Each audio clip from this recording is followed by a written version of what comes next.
Bismillahirrahmanirrahim.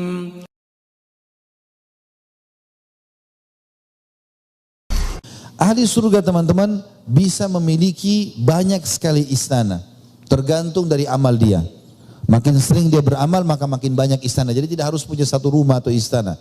Sebagaimana sabda Nabi SAW, siapa yang membaca Qul huwallahu ahad dalam sehari 10 kali, Allah akan bangunkan baginya istana di surga.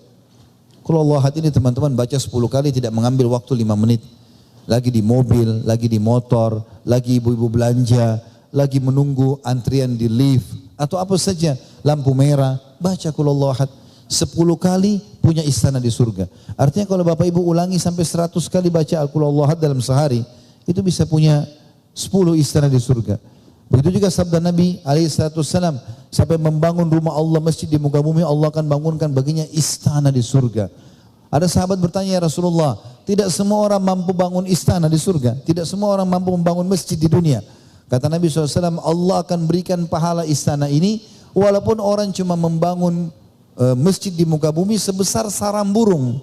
Artinya kayak ada masjid minta sumbangan misalnya, ya, ditaruhlah kotak amal di depan pinggir jalan, lalu kita nyumbang 1.000 rupiah, 2.000 rupiah, 10.000 rupiah, tergantung berapa kita mampu. Maka uang itu disatukan dengan uang lain lalu dibangunlah tembok-tembok masjid atau apa yang berhubungan dengan fasilitas tersebut. Sudah cukup mendapatkan istana di surga. Dan teman-teman harus tahu, setiap hari buku amal kita ada.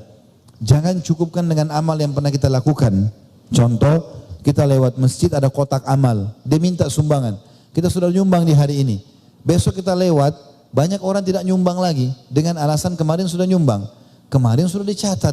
Hari ini bagaimana? Kita tetap butuh itu. Dan setiap kali kita sumbang, dapat istana satu di surga. Kenapa enggak sumbang? Kalau selama sebulan kotak amal itu setiap hari kita sumbang, kita punya misalnya 30 istana di surga. Sangat mudah gitu ya. Dan kita juga perlu titik beratkan di sini teman-teman. Saya perlu hubungkan juga dengan apa tadi yang saya jelaskan masalah sedekah yang merupakan penyebab masuk surga. Kita harus faham beda fungsi dari zakat dan sedekah. Ini beda fungsi. Bagi Bapak Ibu yang Allah berikan kelebihan rezeki kemudian dia zakat harta setahun sekali, ini zakat teman-teman kewajiban kita. Fungsinya membersihkan harta, itu fungsinya. Diambil dari kata-kata zaka yuzaki, arti pensucian. Ini pensucian. Jadi kalau misalnya kita punya restoran, kita punya apalah usaha, toko baju, butik misalnya, ada orang datang belanja, kita nggak tahu uang ini dari hasil zina, hasil curi kah, kita nggak pernah tahu. Tapi masuk ke uang kita tercampurlah. Zakat fungsinya membersihkan itu. Kalau sedekah fungsinya memperbanyak harta. Banyak orang tidak memahami masalah ini. Sehingga kalau zakat hartanya banyak, misalnya 100 juta dia keluarkan atau 1 miliar zakatnya. Karena banyak sekali hartanya, 2,5% hartanya setahun itu 1 miliar misalnya. Maka dia cicil keluarkan dalam setahun. Dia enggak sedekah lagi. Dia pikir ini sudah sedekahnya dia, padahal itu zakat. Itu mensucikan harta. Bukan fungsinya untuk memperbanyak harta.